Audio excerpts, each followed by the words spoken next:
Hello everyone, how are you? And welcome to this session जो आज हम आपको बताने जा रहे हैं डिफरेंट ब्रांचेस ऑफ इंजीनियरिंग के बारे में। ठीक है, तो चलिए बात शुरू करते हैं डिफरेंट ब्रांचेस ऑफ इंजीनियरिंग की। अ, बहुत सारे बच्चे जैसे होते हैं, जैसे जब वो तैयारी कर रहे होते हैं या इवन जब वो काउंसलिंग के लिए फॉर्म भर रहे होते हैं तो भी उनको बहुत ज्यादा आइडिया नहीं होता कि किस ब्रांच में क्या होता है। जब से हर साल रिजल्ट निकलता है, हम लोग जब बच्चों से बात करते हैं कि कौन सा कॉलेज भरना है, कौन सी ब्रांच भरनी है, तो बेसिकली उनको ये नहीं पता होता कि मतलब जाके पढ़ेंगे तो क्या होगा, है ना। जैसे कुछ बड़े कॉमन से मिसकंसेप्शन होते हैं कि मेरी केमिस्ट्री बहुत अच्छी है तो क्या केमिकल इंजीनियरिंग करूंगा। नहीं, ऐसा कोई रिलेशन नहीं होता है। ठीक है, या मेरी फिजिक्स में मैकेनिक्स बहुत अच्छी है तो क्या मैं मैकेनिकल इंजीनियरिंग कर लूं। नहीं, ऐसा भी कोई बहुत ज्यादा रिलेशन नहीं है।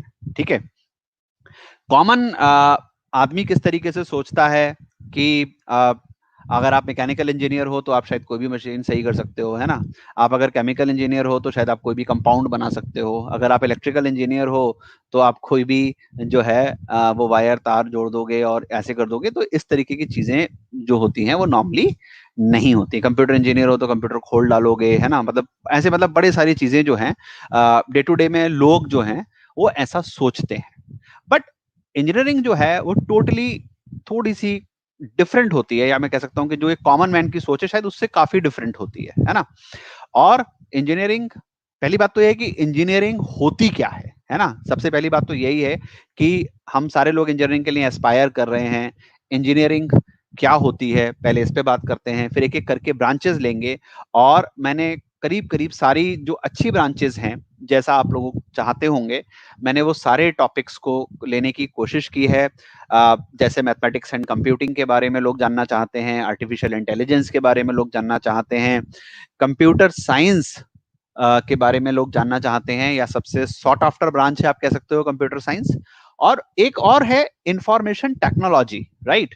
तो इंफॉर्मेशन टेक्नोलॉजी क्या होती है, कंप्यूटर साइंस क्या होती है, और कंप्यूटर साइंस और इंफॉर्मेशन टेक्नोलॉजी में फर्क क्या होता है ना।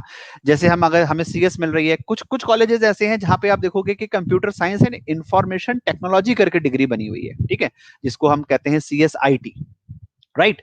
तो ये सारी बातें हम लेंगे, mechanical, chemical, production, electronics, electronics के अंदर डेविएशंस कि इलेक्ट्रॉनिक्स एंड कम्युनिकेशन क्या है, इलेक्ट्रॉनिक्स एंड इंस्ट्रूमेंटेशन क्या है, इलेक्ट्रिकल क्या है, प्रोडक्शन क्या है। ये सारी बातें हम जो हैं आज अपने वेबिनार में करने जा रहे हैं। ठीक है, तो वेबिनार को शुरू करने से पहले मैं अपने आप को इंट्रोड्यूस कर दूं। जो हमें फर्स्ट टाइम वॉचर हैं हमारे, या जो फर्स्ट टाइम हमारे यूट्यूब चैनल पे आए हैं, मेरा नाम सौरभ कुमार है। मैं खुद बीटेक हूँ मैकेनिकल इंजीनियरिंग में, और पिछले 20 साल से बच्चों को ट्रेन कर रहा हूँ आईआईटी के लिए। और आज के सेशन के थ्रू मैं आपको इस चीज़ों के थ्रू लेके जाऊंगा, studying different branches of engineering के थ्रू। ठीक है, तो हमारे साथ हमारे कुछ एक दो एक्सपर्ट्स भी हैं, शायद वो हमारी हेल्प करेंगे आपके क्वेश्चंस को आंसर करने में। ठीक है, चलिए सबसे पहले बात करते हैं कि व्हाट इज इंजीनियरिंग।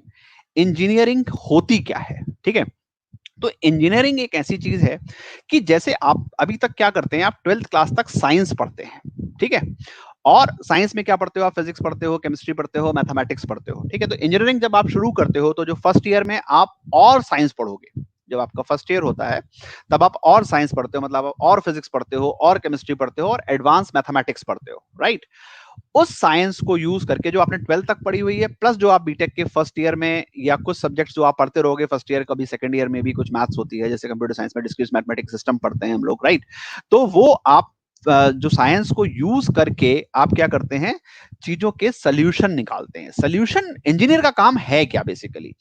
इंजीनियर का काम जो होता है, मतलब जैसे लोग सोचते हैं कि मैकेनिक मैकेनिक इंजीनियर नहीं है, ठीक है। जैसे बहुत सारे आजकल आप अर्बन क्लैब पे फोन करो तो वो कहेंगे मेरा टीवी खराब हो गया, तो कहता है मैं इंजीनियर को भेज रहा हूँ। तो actually he is not a engineer, he is a mechanic, right. Engineer एक बहुत बड़ी चीज होती है, मैकेनिक एक बड़ी छोटी चीज होती है। हमारे इंडिया में प्रॉब्लम क्या है कि वर्ड्स को बड़ा मिसयूज किया जाता है, राइट। जैसे आप किसी दवाई की दुकान पे जाएंगे तो उस पर केमिस्ट लिखा होता है, राइट। तो दवाई की दुकान is not a chemist, chemist is a person who is doing research in chemistry, right. तो इंडिया में वर्ड बड़े गलत सलत तरीके से यूज किए जाते हैं, तो लेट अस उनकी भावनाओं पे नहीं जाते हैं ना। Engineer is a very very big thing, मतलब मोस्ट रेटेड कैरियर है वर्ल्ड में, साइंस में अगर जो सबसे टॉप कैरियर है वो इंजीनियर का कैरियर है, राइट। तो इंजीनियर का काम क्या होता है? इंजीनियर का काम होता है कि सोसाइटी की कोई भी प्रॉब्लम को लेके साइंस के फंडामेंटल्स को यूज करके उसका सोल्यूशन निकालना ही इंजीनियरिंग है। जैसे मान लीजिए गर्मी लगती है, तो आपने थर्मोडायनेमिक्स का यूज करके एयर कंडीशनर बनाया, आपको सामान ठंडा रखना है, आपने कार्नोट साइकिल को यूज करके रेफ्रिजरेटर बनाया, आपको एक जगह से दूसरी जगह जाना है, आपने कार्नोट साइकिल को मॉडिफाई करके, डीजल साइकिल को मॉडिफाई करके, ऑटो साइकिल को मॉडिफाई करके आपने कार बनाई, स्कूटर बनाया, राइट। तो इस तरीके से साइंस के फंडामेंटल्स को लेके मैथ्स की हेल्प से मशीन्स, हार्डवेयर, सॉफ्टवेयर, इसको बनाना, यही जो है वो इंजीनियरिंग कहलाती है। ठीक है, तो जिसका जिस फील्ड में इंटरेस्ट हो वो उसके ऊपर बात कर सकता है। ठीक है, तो एक एक करके चलिए ब्रांचों के बारे में बात करना शुरू करते हैं, कि हम एक एक करके ब्रांच लेंगे, और जो आपके सारे, जो मैंने कहा, मैं फिर से रिपीट कर रहा हूं कि हम सारी ब्रांचेस के बारे में, जो इंपॉर्टेंट ब्रांचेस हैं सबके बारे में बात करेंगे, चाहे वो कंप्यूटर साइंस हो, चाहे वो इंफॉर्मेशन टेक्नोलॉजी हो, चाहे वो आर्टिफिशियल इंटेलिजेंस हो, चाहे वो मैथमेटिक्स एंड कंप्यूटिंग हो, और जो हमारी कन्वेंशनल ब्रांचेस हैं उनके बारे में तो बिल्कुल बात करेंगे ही करेंगे।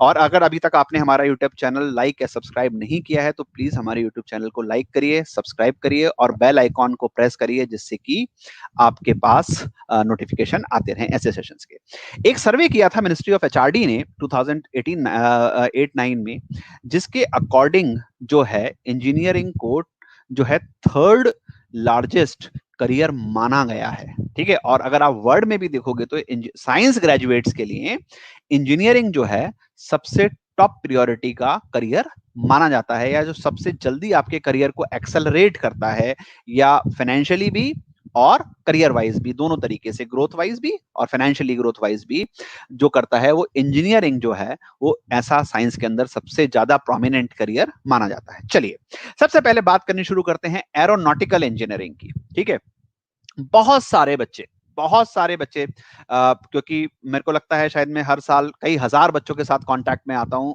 क्योंकि इतने सारे बच्चे वीएमसी में पढ़ते हैं और हम सारे वीएमसी के सेंटर्स पे मैं बात करता हूं। ठीक है, कि बहुत सारे बच्चों को ऐसा लगता है कि एरोनॉटिकल इंजीनियरिंग करके हम सीधे स्पेस में चले जाएंगे, या एस्ट्रोनॉट बन जाएंगे, या हम नासा चले जाएंगे, या हम इसरो चले जाएंगे। तो ऐसा कोई जो है रिलेशनशिप नहीं होता है।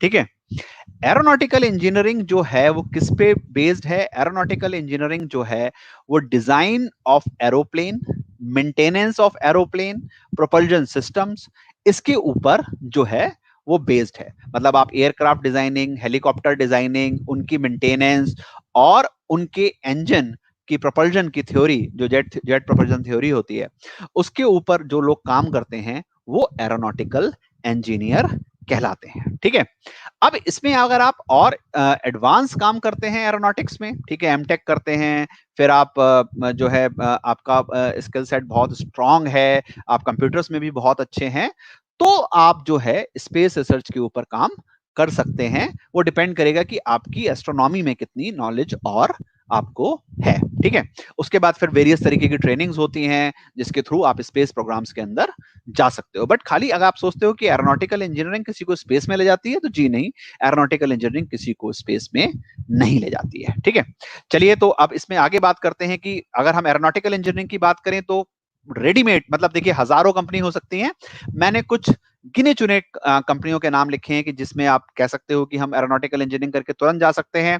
जैसे सिविल एविएशन डिपार्टमेंट जो होता है, जो गवर्नमेंट ऑफ इंडिया का है, या आप इंडिया के बाहर भी जा सकते हैं। कोई भी एरोप्लेन की एयर फ्लाइट की कंपनी, जैसे एयर इंडिया हो, या इंडिगो हो, या जेट हो, या all for that any matter, any कोई भी कंपनी हो, कोई भी वो एयरक्राफ्ट मेंटेनेंस के लिए जो है आपका काम आता है। Helicopter corporation of India, Hindustan aeronautical limited, जो सबसे बड़ी इंडिया के अंदर ऑर्गेनाइजेशन है एरोप्लेन और हेलीकॉप्टर्स को बनाने की। ठीक है, डीआरडीओ जो बहुत बहुत इंपॉर्टेंट ऑर्गेनाइजेशन है, जो इसरो के साथ मिलके भी बहुत क्लोजली काम करती है, तो डीआरडीओ में आप जा सकते हैं। जैसे आपको लगता है कि इसरो के लिए अगर आप काम करना चाहते हैं एरोनॉटिक्स के थ्रू, तो आप DRDO is a better option. Pawan Hans है जो हेलीकॉप्टर के लिए बहुत बड़ी कंपनी, आप सभी लोग जानते होंगे, सारी प्राइवेट एयरलाइंस। और अगर आप मान लीजिए थोड़ा सा जो आपका मन अगर देश सेवा में है, तो इंडियन एयरफोर्स भी जो है वो एरोनॉटिकल इंजीनियर्स के लिए होता है, क्योंकि जितने भी एयरक्राफ्ट्स हैं, चाहे वो फाइटर प्लेन हो, चाहे वो पैसेंजर प्लेन हो, चाहे वो कार्गो प्लेन हो, चाहे वो हेलीकॉप्टर हो, वो ग्लाइडर हो, ठीक है, ये सब की मेंटेनेंस जो है वो किसकी देखरेख में होती है? वो एरोनॉटिकल इंजीनियर्स की देखरेख में होती है, इनके सुपरविजन में होती है, राइट। चलिए, सिविल इंजीनियरिंग सबसे पुरानी इंजीनियरिंग में से एक है। सबसे पुरानी इंजीनियरिंग इंडिया के अंदर, इंजीनियरिंग का आगाज जो हुआ, मतलब जो इंडिया के अंदर इंजीनियरिंग आई, वो सबसे पहले 1850 में आईआईटी रुड़की, उस समय वो आईआईटी नहीं था, रुड़की इंजीनियरिंग कॉलेज कहलाता था। रुड़की इंजीनियरिंग कॉलेज में 1850 में वो कॉलेज स्टार्ट हुआ और सिविल इंजीनियरिंग से वो कॉलेज स्टार्ट हुआ। सर विश्वेश्वरैया उससे फर्स्ट पास आउट थे, जो उसके टॉपर थे, जिनकी बर्थडे के नाम पे इंजीनियर्स डे भी बनाया जाता है, ठीक है। तो ऐसे सिविल इंजीनियरिंग की शुरुआत हुई इंडिया में, और जब सबसे पहली जो 3 ब्रांचेस इंजीनियरिंग की बनी वर्ल्ड में, वो है civil engineering, mechanical engineering and electrical engineering. उसके बाद उनको तोड़ तोड़ के बहुत सारी ब्रांचेस ऑफ इंजीनियरिंग डेवलप हुई over the last 200 years, right. तो इस तरीके से इंजीनियरिंग का इतिहास है। सिविल इंजीनियरिंग बेसिकली किसके काम में आती है? सिविल इंजीनियरिंग आप लोग जानते हैं, एक तो बेसिक बिल्डिंग बनाने के काम में आती है, रोड, हाईवेज, और बहुत ऐसी चीजें हैं जो लोग नहीं जानते हैं कि टाउन प्लानिंग जो है, जैसे किसी नए टाउन को बसाना है, तो वो काम भी जो है वो सिविल इंजीनियर्स का होता है। वाटर ट्रीटमेंट, जो हमारा जल निगम, जो हमारे जो वाटर सप्लाई होती है, वो भी जो वर्क है वो भी सिविल इंजीनियर्स का होता है। तो सिविल इंजीनियर्स जो होते हैं वो बहुत बड़ा पार्ट जो है हमारे लाइफ में और सोसाइटी में और इकोनॉमी में कंट्रीब्यूट करते हैं, ठीक है। तो एक एक सर्वे है जो कहता है कि जो सिविल इंजीनियरिंग है 2025 तक जो है 11.72 ट्रिलियन डॉलर्स की जॉब्स को लेके आएगा या सेक्टर बनेगा। क्यों बनेगा? क्योंकि आपको बहुत आसानी से दिख रहा होगा, ये इंडिया के अंदर ही इतना ज्यादा इंफ्रास्ट्रक्चर पे काम हो रहा है, हर दिन नए हाईवे अनाउंस होते हैं, नई टाउनशिप्स बन रही हैं। सिमिलरली बहुत सारी कंट्रीज जो है इस समय इस फेज से गुजर रही हैं, जहां पे जो है बहुत सारा इंफ्रास्ट्रक्चर वर्क हो रहा है, नई रोड्स बनाई जा रही हैं, नई बिल्डिंग्स बनाई जा रही हैं, नए टाउन स्टैब्लिश हो रहे हैं। जब टाउन स्टैब्लिश होता है तो उसके अंदर वाटर सप्लाई भी होती है, उसके अंदर रोड का नेटवर्क भी होता है, उसके अंदर बिल्डिंग्स भी बनती हैं, उसके अंदर बहुत सारी चीजें होती हैं। और ये सारी चीजें किसके बिना नहीं हो सकती? ये सारी चीजें सिविल इंजीनियरिंग के बिना नहीं हो सकती है। तो ये सिविल इंजीनियरिंग की बात है। अगर किसी का इंटरेस्ट कंस्ट्रक्शन की तरफ है, वो चाहता है कि बड़ी बड़ी बिल्डिंग्स बनाए, बड़े बड़े हाईवेज बनाए, वाटर ट्रीटमेंट पे काम करे, जो वाटर डिस्ट्रीब्यूशन पे काम करे, सीवेज पे काम करे, वो सारी चीजें जो है आपको सिविल इंजीनियरिंग के अंदर मिलती है। सिविल इंजीनियरिंग के अंदर सबसे बड़ी कंपनीज जो रिक्रूट करती हैं इंजीनियर्स को, Larsen and Toubro, Tata consulting engineers, श्रम बर्जर जो है, मतलब मुझे लगता है कि सबसे ज्यादा डिमांड में रहने वाली कंपनी है। और जितने भी टॉप आईआईटीज, आईएसएम धनबाद वगैरह जितने भी हैं, या टॉप एनआईटीज जो हैं, उन सब के अंदर श्रम बर्जर जो है कैंपस के लिए हर साल आती है। Power grid corporation of India, ये इलेक्ट्रिकल की कंपनी है, बट सिविल इंजीनियरिंग के लिए आपको टावर्स लगाने के लिए भी सिविल इंजीनियर्स की जरूरत पड़ती है। देन जैकॉब इंजीनियरिंग है, और लैंड ट्रांसपोर्ट अथॉरिटी है, शकूर जी पलून जी है, जो टाटा के बराबर की कंपनी है। और आप सभी लोग जानते होंगे, बहुत बड़ी बड़ी बिल्डिंग्स शकूर जी पलून जी ग्रुप बनाता है। दिल्ली में भी बहुत सारी बिल्डिंग्स जो हैं शकूर जी पलून जी, बॉम्बे तो आधा शकूर जी पलून जी ने बनाया हुआ है। तो ये जो है बहुत बड़े बड़े रिक्रूटर्स हैं, जो बहुत हाई सैलरीज पे सिविल इंजीनियर्स को रिक्रूट करते हैं, ठीक है। चलिए, अब एक बात करते हैं, ये भी बिल्कुल बेसिक इंजीनियरिंग है, मतलब जो सबसे बेसिक इंजीनियरिंग, मैंने कहा कि 3 सबसे बेसिक इंजीनियरिंग है। एक है सिविल इंजीनियरिंग, एक है मैकेनिकल इंजीनियरिंग, और एक है इलेक्ट्रिकल इंजीनियरिंग। इलेक्ट्रिकल इंजीनियरिंग क्या होती है? इलेक्ट्रिकल इंजीनियरिंग एक तो जितना आप समझते हैं वो तो होती है कि आप नेटवर्क थ्योरम्स वगैरह पढ़ेंगे, बट इसमें जो है इलेक्ट्रिकल मशीनरी जितनी भी है, जैसे ट्रांसफार्मर है, मोटर है, कंप्रेसर्स हैं, ठीक है, वो मैकेनिकल का भी पार्ट है, इलेक्ट्रिकल का भी है। तो ये सारी चीजें आप इसके अंदर सीखते हैं। उसके अलावा जो पावर जनरेशन और डिस्ट्रीब्यूशन होता है, यानी इलेक्ट्रिसिटी का जनरेशन और उसको जो डिस्ट्रीब्यूट किया जाता है, ठीक है। जनरेशन मतलब जैसे एनटीपीसी है, एनएचपीसी है ना, या जो है न्यूक्लियर पावर है, जिससे आप इलेक्ट्रिसिटी जनरेट करते हैं। इन 3 मोड से जनरेट करते हैं, हाइड्रो से, कोल से, और न्यूक्लियर से, है ना। तो इसको जनरेट करना वो एक पार्ट है। फिर इसके बाद इसको डिस्ट्रीब्यूट करना, कि वो सिटीज तक कैसे जाएगी, ठीक है, that is transmission and distribution. तो ये सारा काम जो है ये इलेक्ट्रिकल इंजीनियर्स का होता है। इसके अलावा हर जगह पे अगर आप देखोगे तो इलेक्ट्रिकल इंजीनियर की रिक्वायरमेंट है। कंप्यूटर के अंदर सर्किट्स बनने हैं, कुछ इलेक्ट्रॉनिक सर्किट्स हैं, कुछ इलेक्ट्रिकल सर्किट्स हैं। वो भी कौन डिजाइन करेगा? वो भी इलेक्ट्रिकल इंजीनियर डिजाइन करेगा। आपकी कार के अंदर इलेक्ट्रिकल सर्किट्स हैं, वो भी कौन डिजाइन करता है? वो भी इलेक्ट्रिकल इंजीनियर डिजाइन करता है। तो एक चीज को बनाने के लिए बहुत सारे इंजीनियर्स की जरूरत होती है। मतलब कोई भी एक प्रोडक्ट जब बन के हमारे सामने आता है तो आप ऐसा नहीं है कि आप कहोगे कि एरोस्पेस, अगर हमने एरोनॉटिकल इंजीनियरिंग की बात करी तो ऐसा नहीं कि एरोनॉटिकल इंजीनियर पूरा एरोप्लेन खुद ही बना देगा, खुद नहीं बना पाएगा। उसके अंदर जितनी इलेक्ट्रिक नेटवर्क होगा वो इलेक्ट्रिकल इंजीनियरिंग करेगा, उसके पार्ट्स कैसे मोल्ड होंगे वो मैकेनिकल इंजीनियर करेगा, उसके अंदर जो डिजिटल बोर्ड्स लगेंगे, कैलकुलेटर लगेंगे, वो सारे इलेक्ट्रॉनिक्स वाले करेंगे, उसकी कैलकुलेशन कैसे होगी वो कंप्यूटर साइंस वाले करेंगे। तो हर चीज के अंदर सारे तरीके के इंजीनियर्स जो होते हैं वो इन्वॉल्व होते हैं। बट मेजर जो रोल है, जैसे जो इलेक्ट्रिकल का रोल है वो इलेक्ट्रिकल वाला करेगा, सिमिलर। तो इलेक्ट्रिकल वाले को ये सारे काम करने होते हैं। इलेक्ट्रिकल जो है उसके पास बहुत ज्यादा ऑप्शन है। इलेक्ट्रॉनिक्स और इलेक्ट्रिकल दोनों इंजीनियरिंग बहुत क्लोजली वर्क करती हैं। इलेक्ट्रॉनिक्स इंजीनियरिंग और इलेक्ट्रिकल इंजीनियरिंग बहुत बहुत क्लोजली वर्क करती हैं।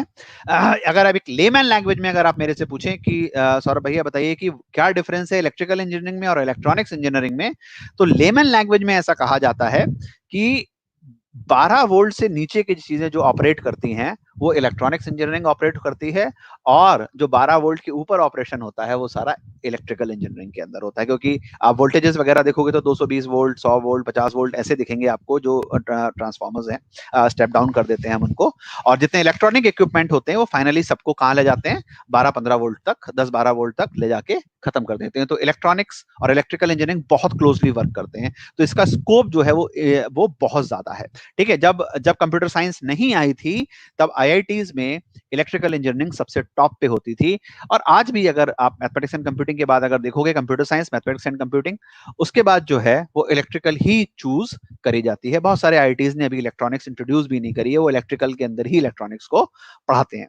इसके अंदर कंपनियों के जितने नाम लें उतने कम है। मैंने मतलब हर किसी में मैं टॉप कंपनियों का नाम ले रहा हूं, बट यहाँ पे जब मैं टॉप कंपनीज ढूंढ रहा था तो इतनी ज्यादा हो गई थी तो मेरे को 2 पेज में ये कंपनियां डालनी पड़ी हैं। जैसे बीएचईएल सब लोग जानते हैं, टरबाइन बनाती है और जो पावर प्लांट्स को जरूरत होती है इलेक्ट्रिसिटी के प्रोडक्शन के लिए, डिस्ट्रीब्यूशन के लिए। एबीबी सब लोग जानते हैं, इसके इक्विपमेंट्स हमारे घरों में लगे होते हैं, एमसीबी वगैरह जो बनती हैं। ठीक है, अदानी पावर, फिर power generation and distribution, Jindal power, power generation and distribution, Larsen and Toubro तो हर चीज में है ही। फिलिप्स भी इलेक्ट्रिकल इक्विपमेंट सारे बनाती है, बल्ब से लेके मिक्सी से लेके सारी चीजें। विप्रो भी इलेक्ट्रिकल इक्विपमेंट बनाती है। सीवन है, हेबल है, कॉम्पटन ग्रीव्स है, बजाज है, जनरल है, टाटा इलेक्ट्रिकल है, किर्लोस्कर है, शनाइडर है। शनाइडर एक बहुत ही बढ़िया कंपनी है जिसको आप जानते हो शायद, है ना।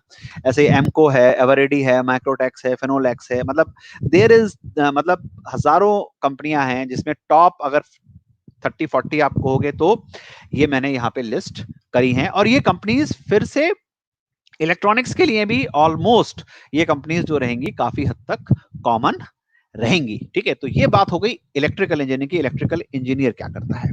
अब जैसे एक कंप्यूटर साइंस के अंदर ही एक नई चीज आई है, आर्टिफिशियल इंटेलिजेंस। और आप लोगों ने बहुत लास्ट के 3-4 साल में अगर खासतौर से देखें रिसेंट टाइम में, तो एआई इनेबल्ड चीजों पे लिखा हुआ आने लगा। होती है या नहीं होती वो तो पता नहीं कितनी होती है।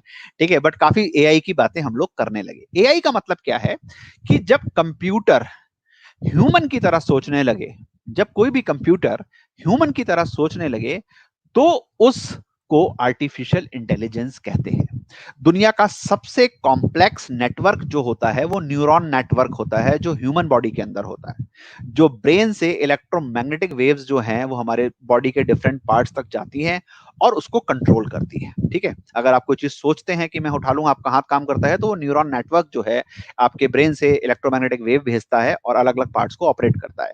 तो ब्रेन की तरह सोचना और चीजों को एग्जीक्यूट करना जब हम कंप्यूटर प्रोग्रामिंग के अंदर ले आते हैं, जिसको हम मशीन लैंग्वेज कहते हैं, एमएल कहते हैं, तो उस particular section of computer science को हम आर्टिफिशियल इंटेलिजेंस कहते हैं। ठीक है, जैसे आपका मोबाइल फोन रखा हुआ है, ठीक है, आप जो है किसी 2-4 चीजों की बात करने लगे, पिज्जा खाऊंगा, पिज्जा खाऊंगा, पिज्जा खाऊंगा, है ना। तो थोड़ी देर में आप देखोगे कि आपके मोबाइल पर जो होगा वो पिज्जा हट का कहीं ना कहीं से या डोमिनोज का ना ऐड जो है, कोई आप ऐप खोलोगे तो आपको दिख जाएगा। तो जो एआई इनेबल्ड मार्केटिंग करते हैं वो इस तरीके के कीवर्ड्स को कैच करते हैं, अगर आपने माइक्रोफोन अलाउ किया हुआ है अपना एक्सेस करने के लिए तो। ठीक है, ये तो बहुत कॉमन सी मार्केटिंग टेक्निक है जो बड़ी बड़ी कंपनियां जो हैं वो इन्वॉल्व करती हैं। इसके अलावा आप देखो कि आर्टिफिशियल इंटेलिजेंस में बच्चों के रोबोट्स आते हैं, जैसे मीको एक रोबोट है जो आईटी बॉम्बे की फाउंडेशन है ना, तो वो क्या करता है, वो ह्यूमन की तरह बिहेव करेगा। ठीक है, तो जो भी चीज ह्यूमन की तरह बिहेव करने की कोशिश करे, आर्टिफिशियल इंटेलिजेंस की तरफ ले जाए आपको,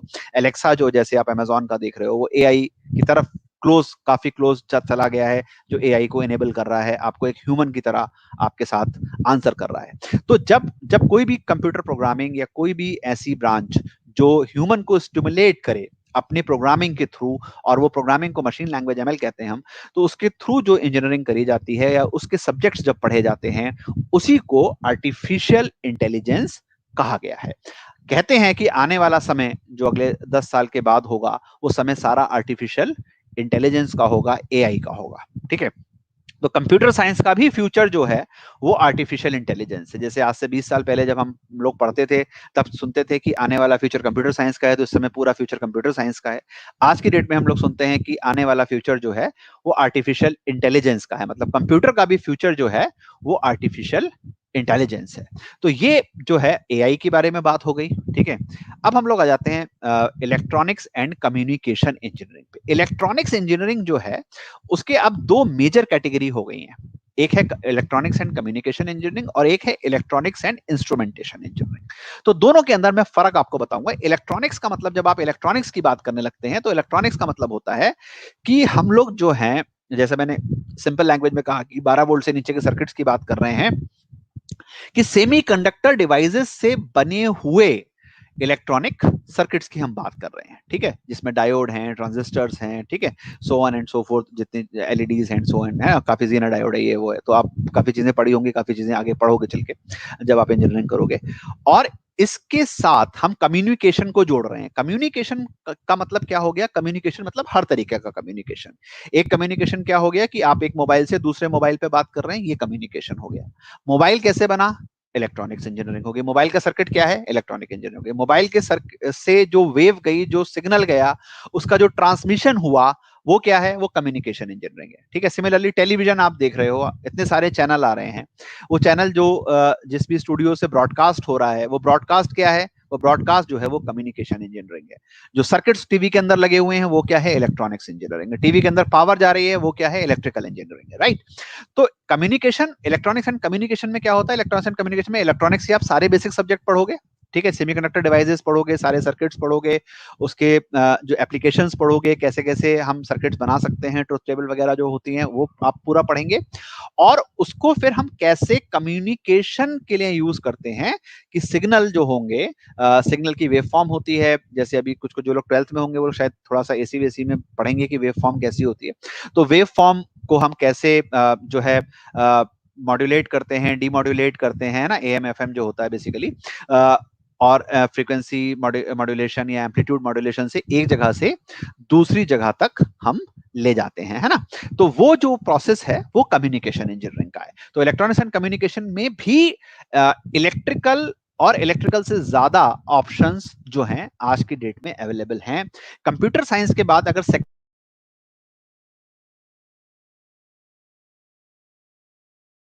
पुराने कॉलेजेस जो हैं उनके अंदर इलेक्ट्रिकल इंजीनियरिंग ही है, उसके अंदर वो इलेक्ट्रॉनिक्स पढ़ाते हैं। नए कॉलेजेस जो हैं या आईआईटीज, काफी आईआईटीज ने भी इस डिग्री को ले लिया है, तो वो इलेक्ट्रॉनिक्स एंड कम्युनिकेशन इंजीनियरिंग के नाम से होते हैं। ठीक है, इसके बाद वेरी इंपॉर्टेंट है एक इलेक्ट्रॉनिक्स एंड इंस्ट्रूमेंटेशन। तो इलेक्ट्रॉनिक्स वाला पार्ट तो दोनों में कॉमन रहेगा, जो इलेक्ट्रॉनिक्स एंड कम्युनिकेशन है और इलेक्ट्रॉनिक्स एंड इंस्ट्रूमेंटेशन है, दोनों में कॉमन है।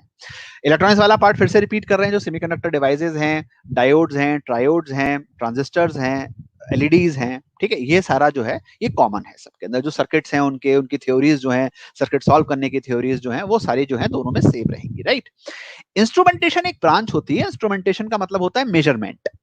जब आप कोई भी चीज करते हो इंजीनियरिंग में, ठीक है, एक तो डे टू डे लाइफ में बात हो गई, तो डे टू डे लाइफ तो बड़ी अजीब सी होती है ना। हम कहते हैं 1 मिलीमीटर और 2 मिलीमीटर में कोई फर्क नहीं है, लेकिन इंजीनियरिंग में जब आप ये काम करते हो, तो एक एक माइक्रोमीटर, एक एक नैनोमीटर की जो होती है वो कैलकुलेशन की जाती है और उतनी ही एक्यूरेसी से काम सारे होते हैं। तो जो मेजरमेंट करता है वो कौन होता है, वो इंस्ट्रूमेंटेशन इंजीनियरिंग होती है। तो हम ऐसे इक्विपमेंट्स बनाएं जिसे हम ट्रांसड्यूसर्स कहते हैं बेसिकली, है ना। तो जो ट्रांसड्यूसर होते हैं वो सारे कौन बनाता है, वो सारे जो काम है वो इंस्ट्रूमेंटेशन इंजीनियरिंग बनाती है। ठीक है, कि थर्मोमीटर्स बनने हैं जो बिल्कुल एक्यूरेट टेम्परेचर मेजर करें, ठीक है, फर्नेस के या जहां जहां पे मतलब काम चल रहा है। अब जैसे आप सेमीकंडक्टर के अगर आप सर्किट्स देखोगे तो उसके अंदर इतने पतले तार होते हैं कि उसको सोल्डरिंग नहीं कर सकता, उसको कुछ नहीं हो सकता। उसको जो मेजरमेंट होगी वो किसी एक इलेक्ट्रॉनिक डिवाइस से ही वो कैलिब्रेट हो सकते हैं। ठीक है, तो वो सारा काम कौन कर रहा है, वो सारा काम इंस्ट्रूमेंटेशन वाले करते हैं। ठीक है, जितना भी मेजरमेंट का काम है इंडस्ट्री के अंदर वो कौन करेगा, वो इंस्ट्रूमेंटेशन वाले करेंगे। कंप्यूटर बनना है, उसकी कितनी साइज की आईसी होगी, उसकी प्लेट कितनी बड़ी होगी, है ना। तो वो सारा काम कौन कर रहा होगा, वो सारा काम कौन करेगा, इंस्ट्रूमेंटेशन वाले करेंगे। मतलब जो प्रिसाइज, जैसे आपने एक पढ़ा होगा ना, आप तो सब 11th और 12th वाले बच्चे हैं, एक्यूरेसी एंड प्रिसीजन पढ़ा है ना, जो सबसे पहले चैप्टर में पढ़ते हैं हम लोग, है ना। तो वो जो सबसे एक्यूरेट और प्रिसाइज काम करना होगा इंडस्ट्री के अंदर, वो किसका काम होगा, वो काम होगा इंस्ट्रूमेंटेशन वाले का। ठीक है, तो इलेक्ट्रॉनिक्स के साथ साथ इंस्ट्रूमेंटेशन इन्वॉल्व हो गया, तो कौन सी इंजीनियरिंग हो गई, इलेक्ट्रॉनिक्स एंड इंस्ट्रूमेंटेशन इंजीनियरिंग हो गई। ठीक है, फिर जो है जो काफी सारा, जैसे हमने कहा कि कहां कहां पे आप सकते हो, भाई सारे मैंने आपको बताया कि पूरे इंडस्ट्रीज में आप काम कर सकते हो। केमिकल इंडस्ट्रीज के अंदर इंस्ट्रूमेंटेशन बहुत इंपॉर्टेंट होता है। जितनी भी केमिकल इंडस्ट्री होती हैं उसके अंदर इंस्ट्रूमेंटेशन बहुत बहुत इंपॉर्टेंट होता है। जैसे आप आजकल सुन रहे हो कि वायरस के लिए अपने कोरोना जो है उसकी क्या बन रही है, वैक्सीन बन रही है। तो उसमें मान लीजिए है कि 0.0006 ml ये वाला कंपाउंड पढ़ना है, 3 इंटू 10⁻⁷ ml ये वाला कंपाउंड पढ़ना है। तो उसको कौन मेजर करेगा, तो उसको जो प्रोसेस मेजर करेगा वो इंस्ट्रूमेंटेशन के द्वारा डिजाइन किया गया इक्विपमेंट होगा, जो इतनी छोटी वॉल्यूम्स को मेजर कर सकता है, या इतने छोटे टाइम को मेजर करेगा, या इतनी छोटी चीजों को। सिमिलरली सेंसर जब आप बनाते हैं रोबोट्स के लिए, तो उसका भी वो सेंसर का जो मेजरमेंट होगा वो कौन करेगा, वो भी सारे इंस्ट्रूमेंटेशन वाले लोग ही उसको करेंगे।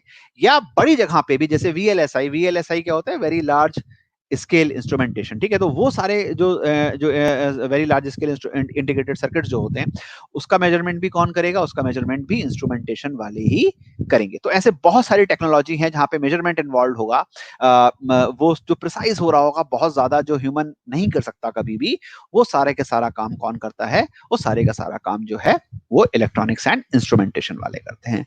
मैकेनिकल इंजीनियरिंग क्या होती है, ये मैं सबसे अच्छे बता सकता हूँ क्योंकि मैंने पढ़ी है ना। मैकेनिकल इंजीनियरिंग में क्या होता है, मैकेनिकल इंजीनियरिंग में देखिए कई एक तो पार्ट होता है उसका थर्मोडायनेमिक्स, जो इंजन्स के साथ डील करता है। ठीक है, कि किस तरीके से इंजन काम करते हैं आपके ऑटोमोबाइल्स के, राइट। एक पार्ट होता है रेफ्रिजरेशन एंड एयर कंडीशनिंग, कि आपके रेफ्रिजरेटर्स और एयर कंडीशनर्स कैसे वर्क करते हैं, उनके कंप्रेसर कैसे काम करते हैं, बहुत सारे चार्ट्स होते हैं जिससे आप पता करते हैं। एक होता है इक्विपमेंट्स, जिसके अंदर आप बेसिकली स्टीम वगैरह इंजन के बारे में बात कर रहे हैं, तो वहां पे स्टीम वगैरह के बारे में बात करते हैं। और एक होता है प्रोडक्शन का, कि जिसके अंदर आप प्रोडक्शन टेक्निक्स बेसिकली सीखते हैं, कि किस किस तरीके से कौन कौन सी चीज को प्रोड्यूस किया जा सकता है। ठीक है, कि कैसे ग्लास बनते हैं, कैसे मतलब कंप्यूटर का कैबिनेट बनेगा, कैसे मतलब ABCD मतलब जो भी चीज बननी है वो कैसे बनेगी, उसके मोल्ड कैसे बनेंगे, उसका प्रोडक्शन कैसे होगा, मतलब ड्रिलिंग कैसे होगी, मतलब all those stuff which is involved in the process is all learned in mechanical engineering. ठीक है, तो मैकेनिकल इंजीनियरिंग जो है आप कह सकते हो कि इलेक्ट्रिकल और मैकेनिकल इंजीनियरिंग दो ऐसी इंजीनियरिंग होती है, जो कोई भी इक्विपमेंट बन रहा हो तो उसके उसके इन दोनों के इंटरफेरेंस के बिना वो कोई भी इक्विपमेंट बन ही नहीं सकता है ना। क्योंकि इन दोनों की जो है जरूरत वो सारे के सारे प्रोडक्ट्स को बनाने में लगती ही लगती है। ठीक है, तो ये मैकेनिकल इंजीनियरिंग की बात हो गई। मैकेनिकल इंजीनियरिंग को भी मतलब जैसे मैंने आपको शुरू में बताया कि तीन जो है सबसे बेसिक इंजीनियरिंग है, सिविल, मैकेनिकल और इलेक्ट्रिकल। ठीक है, अब आ जाते हैं सबसे सॉट आफ्टर इंजीनियरिंग के ऊपर, कंप्यूटर साइंस इंजीनियरिंग। ठीक है, तो देखिए पहली बात तो ये है कि बहुत सारे बच्चे इस ऐसा सोचते हैं कि अगर हमने 11th और 12th में कंप्यूटर्स नहीं पढ़ा तो हम कंप्यूटर साइंस नहीं ले पाएंगे, या हम कंप्यूटर साइंस इंजीनियरिंग को चूज नहीं कर सकते हैं। तो ये एक मिथ है, इससे बड़ा मिथ कोई भी नहीं है। ठीक है, ये एक मिथ है, इससे बड़ा मिथ कोई भी नहीं है। आपने आज तक कंप्यूटर देखा भी नहीं है अगर, तो भी आप कंप्यूटर साइंस इंजीनियरिंग पढ़ सकते हो। आप सोचिए IIT के अंदर बड़े बड़े गांव से बच्चे जो हैं वो आते हैं पढ़ के, बिहार के अंदर से आते हैं, यूपी के अंदर से आते हैं, जिन्होंने कंप्यूटर तो क्या, लाइट भी उनके घर 24 घंटे नहीं आती है, वो आईआईटी पहुंचते हैं और कंप्यूटर साइंस इंजीनियरिंग करते हैं और एक्सेल करते हैं लाइफ में अपनी, राइट। तो computer science engineering is not, you should know computer from before. आप जब एडमिशन लेते हैं अपने कॉलेज में तब से कंप्यूटर सीख सकते हैं, तो मिथ की बात होगी। कंप्यूटर साइंस के अंदर होता क्या है? कंप्यूटर साइंस के अंदर बेसिकली कंप्यूटर को बनाने की बात होती है सबसे पहले, कि माइक्रो प्रोसेसर्स, ठीक है, जैसे 8085, 8086 जो सबसे पुराने माइक्रो प्रोसेसर हैं, और आज की डेट में जहां पे हम पेंटियम जो 10 सीरीज की बात कर रहे हैं, है ना, तो वहां तक जो प्रोसेसर्स हैं, वो प्रोसेसर का फंक्शनिंग कैसे होती है, वो उनका अंदर कैसे इनपुट आउटपुट होता है, डेटाबेस मैनेजमेंट सिस्टम डिजाइन कैसे होता है, प्रोग्रामिंग लैंग्वेज कैसे डिजाइन होती है।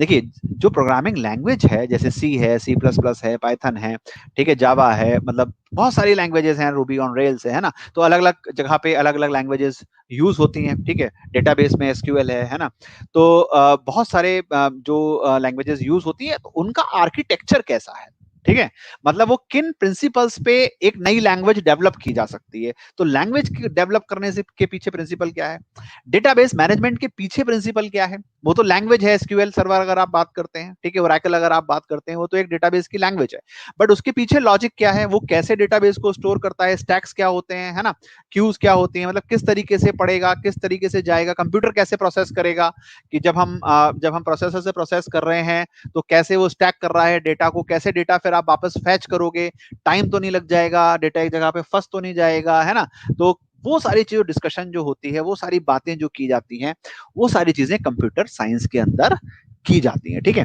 उसके बाद नेटवर्किंग कैसे होगी, है ना, मतलब एक कंप्यूटर दूसरे कंप्यूटर से बात कैसे करेगा, मतलब नेटवर्किंग का मतलब क्या है कि एक लैब में बहुत सारे कंप्यूटर हैं, एक दूसरे से बातचीत कैसे करेंगे, तो नेटवर्किंग के थ्रू बातचीत करेंगे कि भाई एक डेटा तुम मुझे दे दो, मैं तुम्हें ये डेटा दे रहा हूँ, है ना। तो इस तरीके से जो बात है, वो एल्गो कैसे डिजाइन होते हैं, ठीक है, कंप्यूटर कैसे डिजाइन होता है, ठीक है, सीपीयू कैसे फंक्शन करता है, ये सारी चीजें जो हैं वो जो है कंप्यूटर साइंस के अंदर आती है, ठीक है।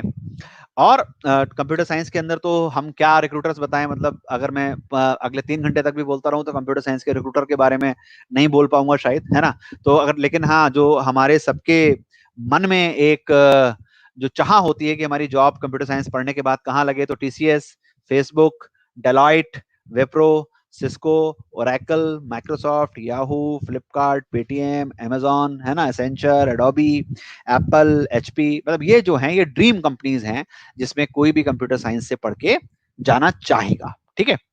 बट एक और सच्चाई भी है, इसको हम भी आगे चल के आपको बताते हैं। फिर आती है बात कि कंप्यूटर साइंस तो ये हो गया, कंप्यूटर बन रहा है, तो फिर इंफॉर्मेशन टेक्नोलॉजी क्या है। इंफॉर्मेशन टेक्नोलॉजी जो है वो क्या करती है, वो कंप्यूटर बनाने के बारे में बात नहीं करती कभी भी, ठीक है।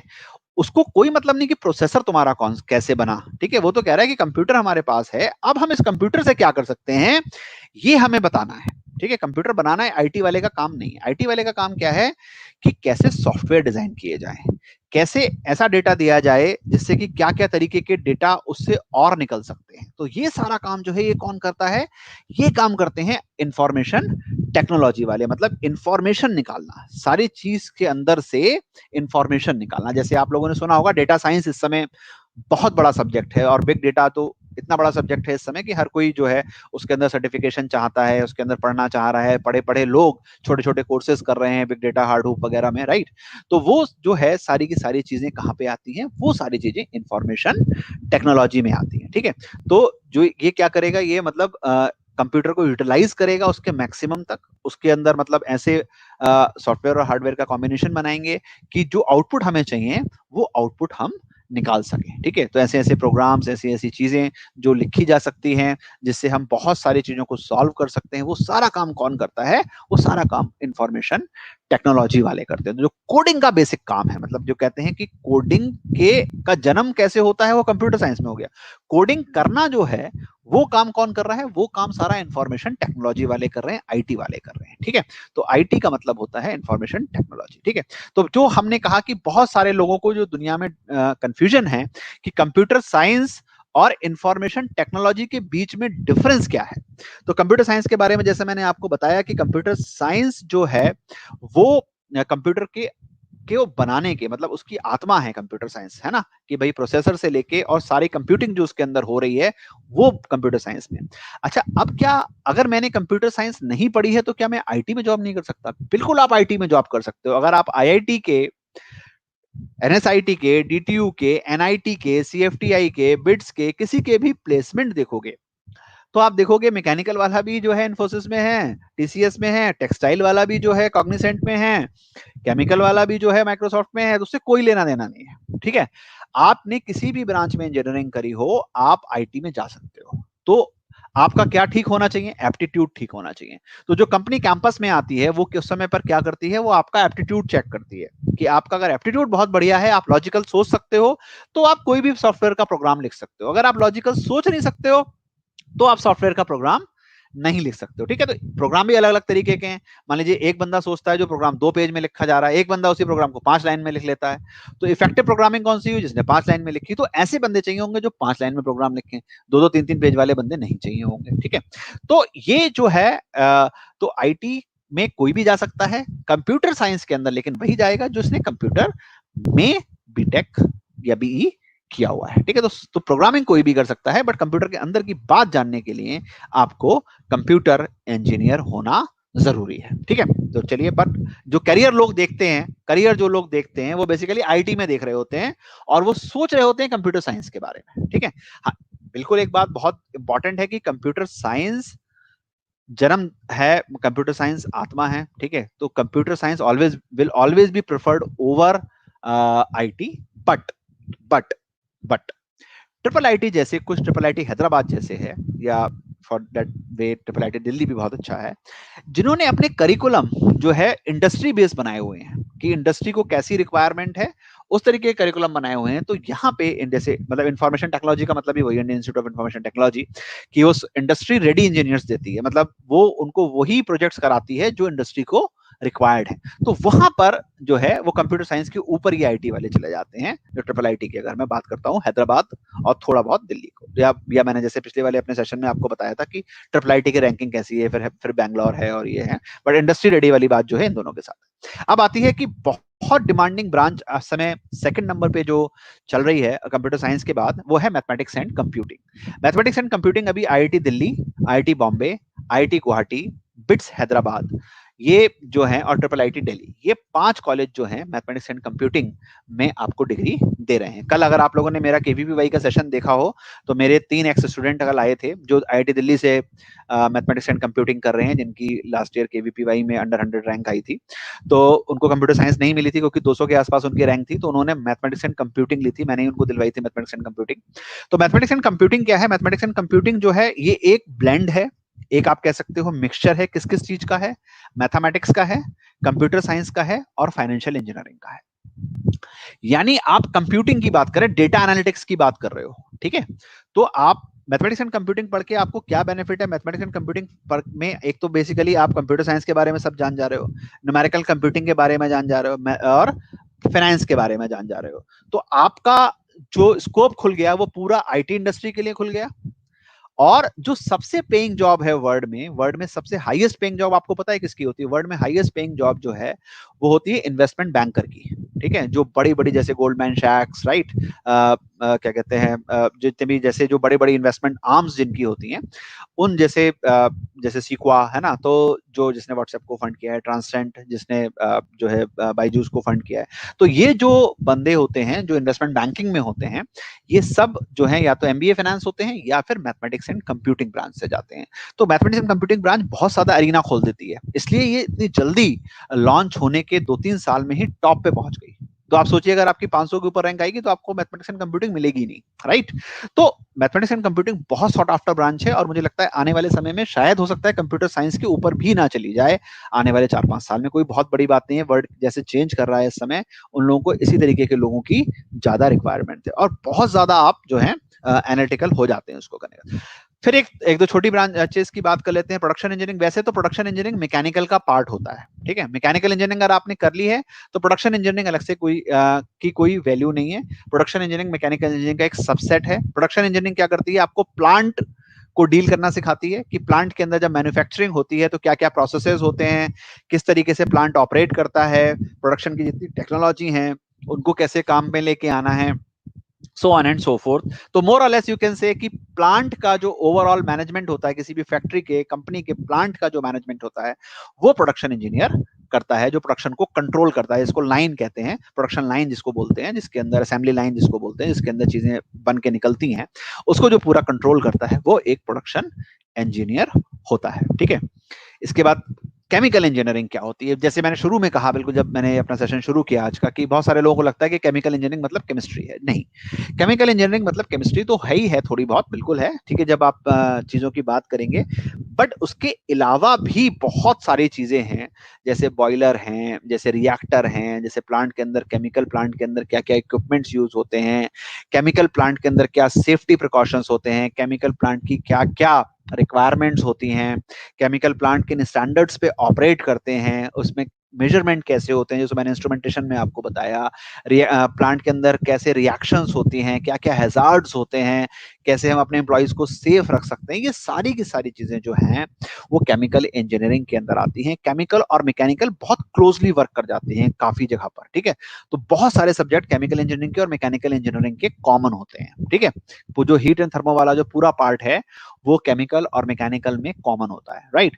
तो बहुत क्लोज है, but chemical engineering chemical plant के बारे में बात करती है, मैकेनिकल इंजीनियरिंग किसी भी प्लांट के बारे में बात करती है। तो जितने भी जो आप लोगों ने सुने होंगे कि डिस्टिलेशन कॉलम है, बॉइलिंग कॉलम है ना, ये सारी चीजें जो हैं ये सब कौन करता है, बनाता है, कंट्रोल करता है, ये सारे के सारे काम केमिकल इंजीनियर्स करते हैं। ठीक है, तो ये जो थी मेजर जो थी हमारी ब्रांचेस थी, जो हमने अपने आपके साथ बात किया कि क्या क्या ब्रांचेस हो सकती हैं इंजीनियरिंग की, और जो आप लोगों चाहते थे मैंने उसको काफी हद तक आंसर करने की कोशिश करी है कि मैथमेटिक्स एंड कंप्यूटिंग क्या होती है, आर्टिफिशियल इंटेलिजेंस क्या होती है। वैसे तो रोबोटिक्स भी पूछ सकते हो कि रोबोटिक्स क्या होती है।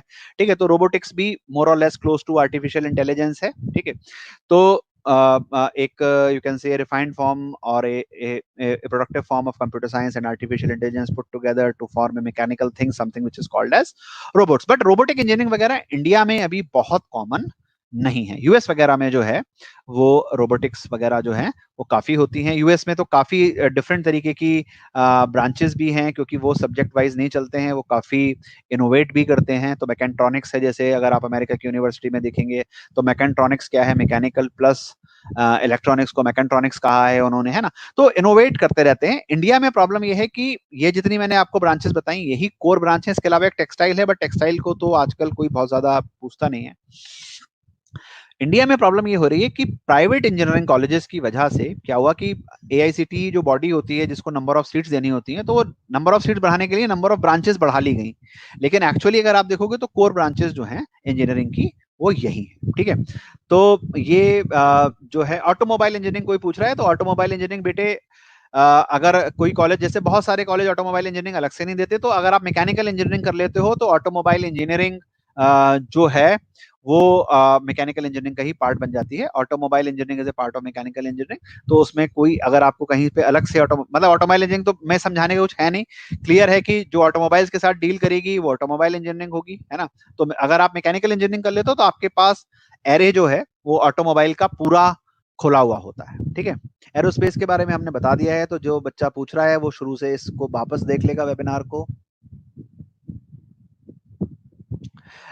इन which branch can I got technical jobs. Technical jobs के लिए तो आपको कोर कंपनी ज्वाइन करनी होती है। जब आप के कॉलेज का जब इंटरव्यू होता है कैंपस का, तो दो तरीके की कंपनीज आती हैं। एक तो कोर कंपनी आएंगी, जैसे मान लीजिए आप इलेक्ट्रिकल में हो, तो एक तो जो ऐसे मान लीजिए बीएचईएल आ गई, या क्रॉम्पटन ग्रीव्स आ गई, या शनाइडर आ गई, या एंकर आ गई, और एक होंगी जो सॉफ्टवेयर की कंपनी आएंगी। तो आप सिर्फ टेक्निकल में अप्लाई करोगे तो आप टेक्निकल जॉब में जाओगे, आप अगर आईटी वाले में अप्लाई करोगे तो आप आईटी में जाओगे। तो वो तो आपके हाथ में, आपको कोई प्रॉब्लम नहीं है, आप कोर ब्रांच ज्वाइन करिए, आप अपने कोर में हमेशा रह सकते हैं। That is called as core job. ठीक है, और कोई बच्चा क्या पूछ रहा है?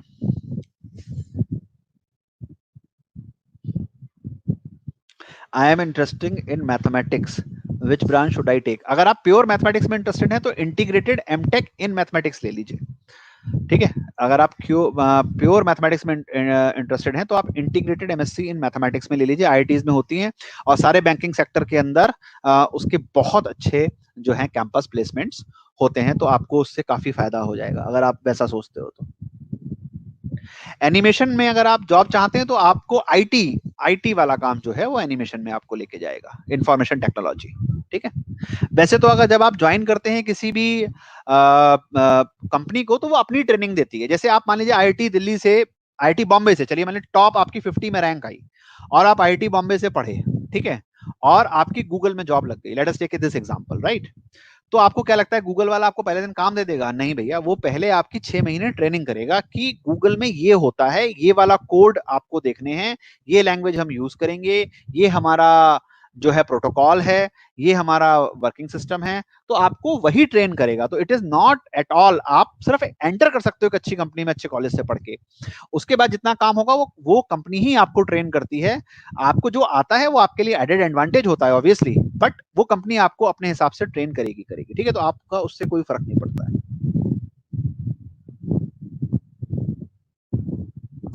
देन और किसी को अगर पूछना है तो पूछ लीजिए, अभी मैं थोड़ा सा ले रहा हूँ। CS versus mathematics and computing, देखिए आज की डेट में तो बेटा सीएस ही ऊपर है, बट अगर किसी चांस में सीएस ना मिले तो second should be mathematics and computing, ठीक है। But today's date if you say that 2020, 21, 22 तो सीएस ही रहेगी अभी, बट अगर सीएस नहीं मिलती है तो next choice should be mathematics and computing, right. भैया प्लीज टेल अबाउट, ये तो मैं बता दिया बेटा मैंने, एरोस्पेस एरोनॉटिकल के बारे में। क्वांटम कंप्यूटिंग तो बेटे एक पार्ट है मैथमेटिक्स एंड कंप्यूटिंग या कंप्यूटर इंजीनियरिंग के अंदर या फिजिक्स के अंदर, इंटीग्रेटेड सॉरी एमएससी अगर आप फिजिक्स में करते हैं तो क्वांटम कंप्यूटिंग आती है। वो एक छोटा सा पार्ट है, वो अपने आप में किसी कॉलेज में पैसे वैसे लेने के लिए या सीट्स बढ़ाने के लिए बना दी हो इंजीनियरिंग तो मुझे नहीं पता, बट क्वांटम कंप्यूटिंग तो किसी भी इंजीनियरिंग का पार्ट होगी। अपने आप में quantum computing alone stand alone branch नहीं होती है। आर्किटेक्चर एंड सिविल इंजीनियरिंग के बीच में डिफरेंस है बेटे। सिविल इंजीनियरिंग कंस्ट्रक्शन के काम में आता है, आर्किटेक्चर इंजीनियरिंग का मतलब यह है कि उसने एक नक्शा बनाया, उस नक्शे में लाइट कहाँ से आएगी, कितनी आएगी, ग्रीन लाइट कितनी होगी, है ना, मतलब व्हाइट लाइट कितनी होगी, जिसको आजकल बेसिकली ग्रीन कॉन्सेप्ट कहते हैं कि कितनी लाइट आपके घर के अंदर आ रही है, ऑफिस के अंदर आ रही है, और एक स्पेस, गिवन स्पेस में कितने रूम्स बन सकते हैं या कितने वर्क स्टेशंस बन सकते हैं, टॉयलेट्स कहाँ पे होंगी, फायर एक्सटिंग्विशर कहाँ पे होगा, वो सारा काम आर्किटेक्चर करेगा। जब वो नक्शा बना के दे देगा तो उसके ऊपर जो कैलकुलेशन करेगा वो सिविल इंजीनियर करेगा कि लोड कितना होना चाहिए, कॉलम के ऊपर कितना लोड आएगा, लिंटर के अंदर जो पड़ेगी वो कितनी ब्रिक पड़ेगी, कितनी आरसीसी पड़ेगी, कितना सीमेंट पड़ेगा, वो कितना लोड ले पाएगा, ये काम फिर सिविल इंजीनियरिंग करती है। तो आर्किटेक्चर वाले का काम जो है वो सिर्फ ड्राइंग करना और ये देखना। एर्गोनॉमिक्स एक चीज कहते हैं, इंजीनियरिंग में एक वर्ड होता है एर्गोनॉमिक्स। एर्गोनॉमिक्स का मतलब होता है कि आपको जिसमें सबसे ज्यादा आसानी हो। जैसे आपके कंप्यूटर का कीबोर्ड है तो एबीसीडी से शुरू नहीं होता ना, QWRTI से शुरू होता है ना, तो क्यों? क्योंकि उन्हीं शब्दों की सबसे ज्यादा जरूरत पड़ती है। तो ये क्वालिटी जो कीबोर्ड कहते हैं वो एर्गोनॉमिक्स पे वर्क करता है। आप किसी जैसे हैंडल देखिए तो हैंडल ऐसा होगा कि आपको हाथ में पकड़ के आराम होगा। कुर्सी बनाई जाती है, कुर्सी 2000 रुपए की भी आती है, कुर्सी 50,000 रुपए की भी आती है, तो 50,000 वाली कुर्सी पे आप बैठते हो तो आपको बैठ के आराम मिलता है, तो एर्गोनॉमिकली डिजाइन। तो ये जो काम करते हैं ये सारे आर्किटेक्चर डिजाइन के या डिजाइन इंजीनियर के काम होते हैं, ठीक है। और उस पर जो कंस्ट्रक्शन का वर्क करेगा वो सिविल इंजीनियर करेगा। एरोस्पेस में मुझे लगता है दुनिया बहुत इंटरेस्ट है आजकल।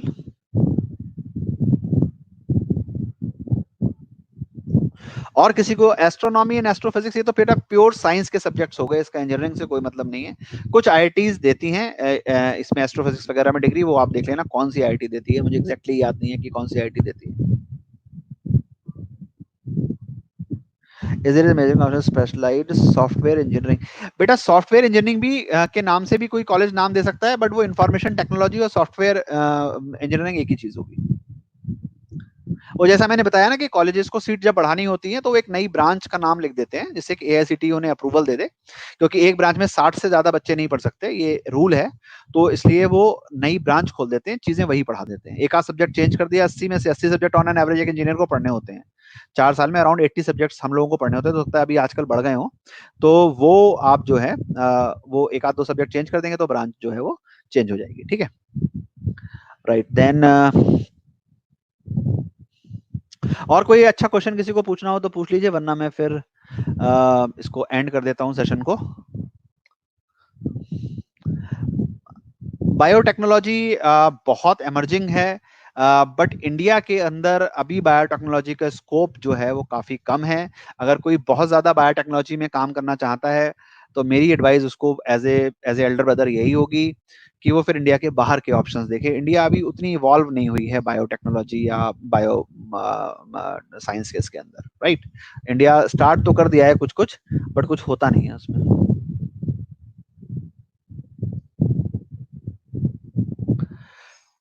ठीक है, तो thank you everyone for attending this session. Had a wonderful time with all of you. May God bless you with all the success in your life and realise your dream whatever you have taken. और जो branch आप चाहते हो, almighty की कृपा से आपको वो ब्रांच मिले। और इसी के साथ हम ये सेशन एंड करते हैं।